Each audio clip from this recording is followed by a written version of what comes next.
Hey guys, welcome back. Today's video is going to be a slightly painful one. Now, I've been making knives for a while now and have thrown away many of them due to mistakes. A lot of times you can make a mistake early or midway through the process where you don't have a ton of time invested in your knife. In this case, I didn't realize that I had a crucial flaw in this knife until towards the end of the project. So stick along and hopefully y'all can prevent yourselves from making the same mistake by watching me make it. I'd also like to point out that this knife design came to me from Jason at Diomedes Industries. He is a professional leather sheath maker. He makes amazing work, and we were going to do this knife as a collaboration, but since I messed it up, this knife will not be being sold in a collaboration. However, in the future, that is something we plan on doing. So if you're looking for a custom sheath for your knife, go check out Jason's page, and I will link it down below.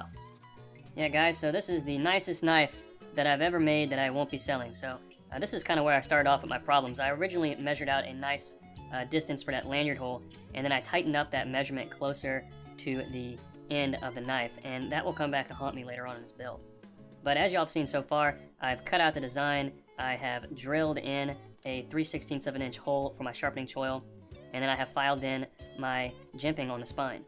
I'll be using 2 Corby fasteners and 1/8 inch decorative center pin. That's going to be a mosaic.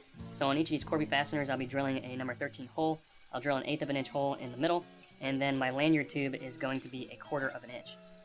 I am also drilling some weight reduction holes with a 1/4 inch drill bit, and then I think I use an old number 13 bit just to get in these tighter spaces in between the actual holes for the pins. After I have all the holes drilled, I will countersink them and then get ready to heat treat this blade. This is actually the next morning. I decided to get an early morning heat treat on this blade so that I can be tempering it during breakfast and things of that nature and have some time in the afternoon to work on it. So we're going to get into forge. I do 2 normalizing cycles on this blade. I don't think with the steels that I am buying, you know, they come pre-normalized and annealed, so I don't think this is necessary, but I always like to normalize a few times just to make sure I don't have any major issues. So I quench in Parks 50, and then I put it in my straightening jig and clamp down on it so that it can cool straight. As a side note, this is a 1084 blade steel, and it skates a file nice and good here, so we have this blade super hard. Moving on to the tempering, I will be clamping it in a pair of angle iron pieces in order to hold this blade straight, or actually these 2 blades in this case, while I am tempering them. When you're tempering a blade, you have the small chance, I guess, of them shifting a little bit during the temper, and I just want to prevent the possibilities of that from happening. So I did 2 tempering cycles at around 210 degrees Celsius. After tempering is complete, I'm going to be grinding in my bevels. I'm going to start off by scribing a center line. I like going with 1 center line nowadays. I know some people like using 2.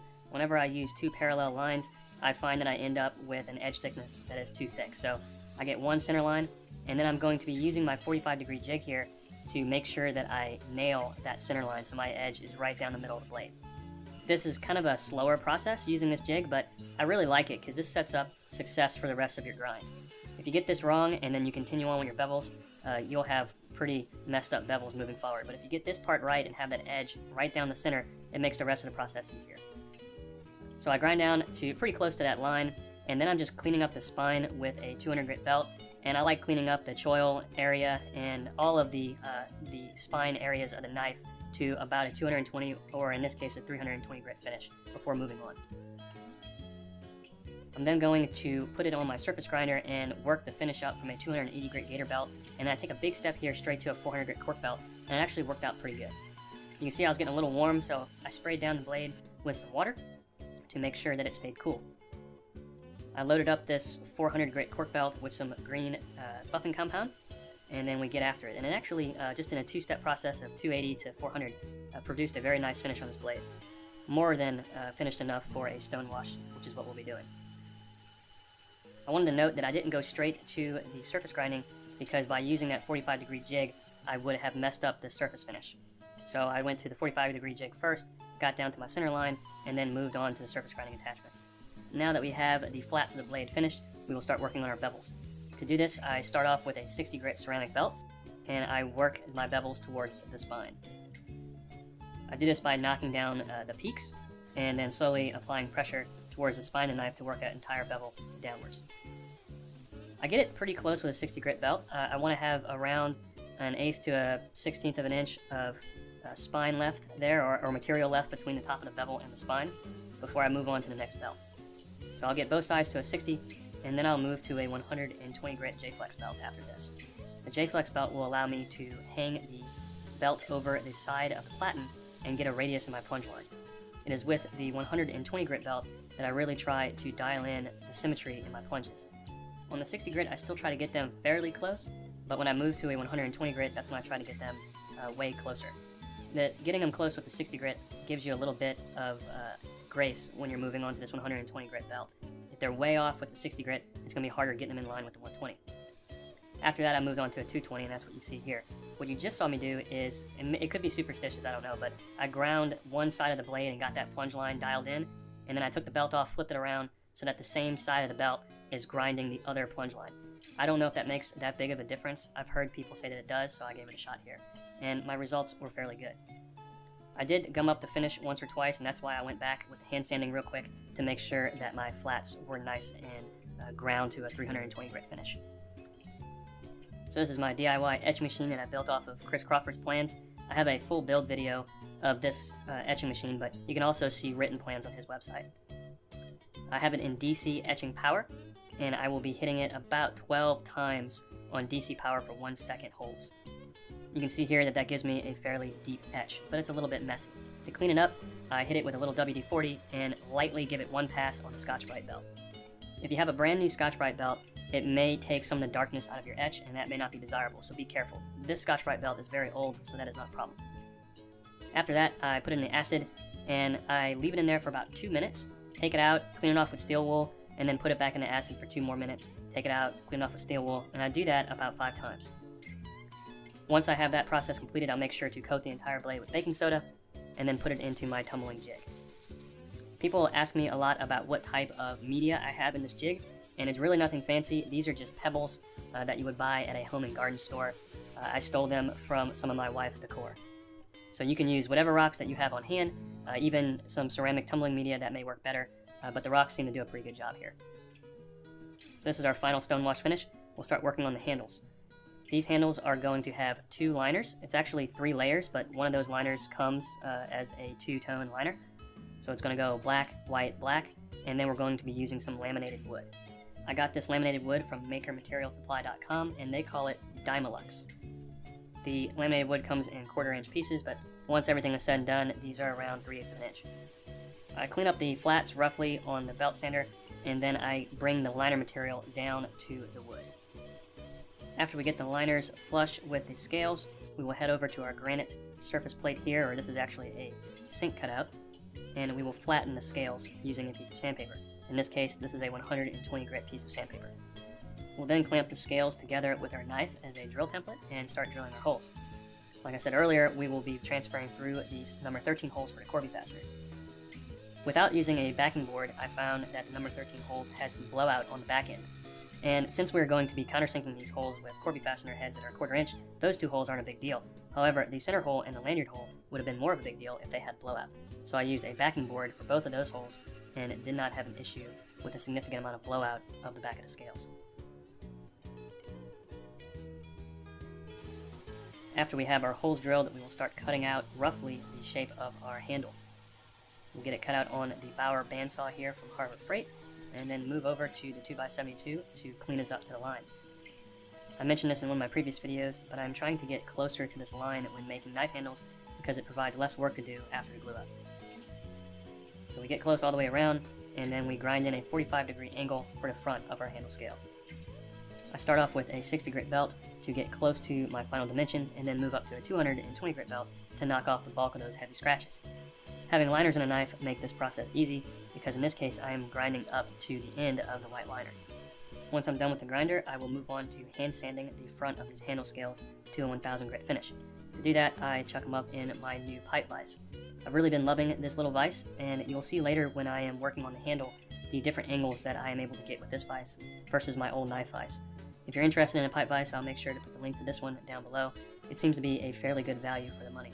Next, we will be counterboring the holes for the heads of our Corby fasteners, and to do this I'm using my mill, and I moved the shoulder of the counterbore down to a 1/16 of an inch away from the top of the table. I then stop on my mill so that this is repeatable.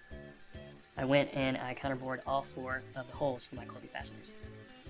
I chose this 1/16 of an inch dimension because I want the Corby fasteners to sit very deep into this handle. I will be Coke bottle shaping this handle, and I didn't want to run into a scenario where I grind into the void of the Corby fastener, so I made sure to get those Corby fasteners nice and deep. We'll be modifying these Corby fasteners so that they are less than 1/4 of an inch from head to head. We'll now move on to the glue up. In this case, I'm using some G-Flex epoxy, and I make sure to clean off all the parts before glue up with alcohol before starting. I start off by getting some glue into the holes where the Corby heads will sit, and then I coat the whole outside of the scale, get it all put together with some screwdrivers, and hammer in my pins gently. After you do a glue up, make sure you clean up the bits that you won't be able to get to later, like the front of the handle scales. Going with a very aggressive 60 grit belt, I flatten both sides of the knife and then bring the handle material down to the metal on the spine of the knife. When I start getting close, I transition to a 220 grit belt so that I don't put big scratches into the spine. The first step on my Coke bottle in here is to make a taper from the back of the knife towards the front of the handle scales, so that the front of the handle scales are way thinner, about 1/4 inch per side, or about 624 thousandths, and the back of the knife is way thicker, about 880 thousandths. Once I have this nice taper, I move on to an 8-inch wheel to hollow out my palm swells.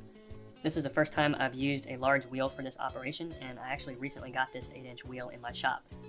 And I was very happy with how this turned out.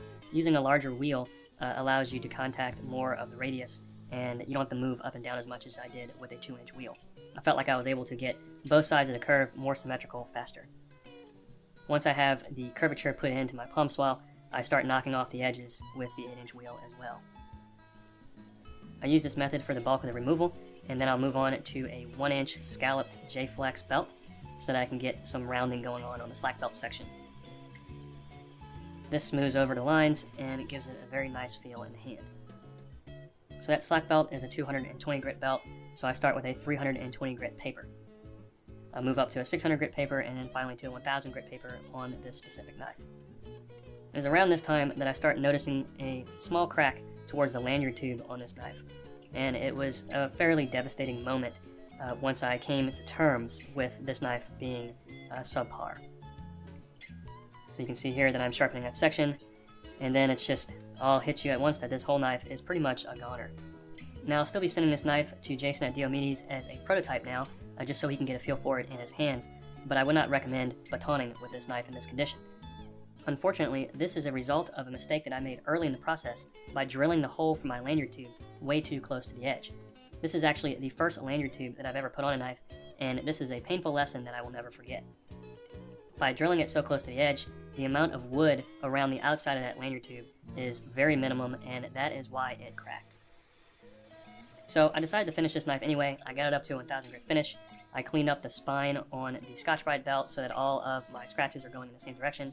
I then sharpened it on my Win water-cooled sharpening system to around a 19-degree angle. And then I stropped the edge, it came out super sharp. Everything else about this knife I was extremely happy about. It was a great looking knife, it felt great in the hand, it had good proportions, so props to Jason for his design. And it was probably, like I said, the prettiest knife that we were not able to sell. So this is how it turned out. My plunge lines on this one were very symmetrical. By using that 45-degree jig, it really kept my edge in the center of the knife. And then the Coke bottling on this one's probably the best I've ever done. So other than that failure at the lanyard tube, I'm very happy with how this knife came out. Just look at those liners. That is class right there. That's a classy knife. Anyway, so I will be sending this knife, like I said, to Jason anyway, as a prototype so that he can look it over and then maybe think through some sheath designs for future knives that we make together. As always, guys, if y'all like this video or you got something out of it, please make sure to hit that like button down below.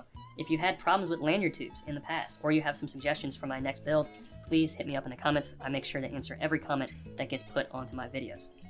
Also, please consider subscribing to the channel. That'll really help us out, and it will put this type of content in your feed on YouTube when you log on. Until next time, I'll catch y'all on the flip side.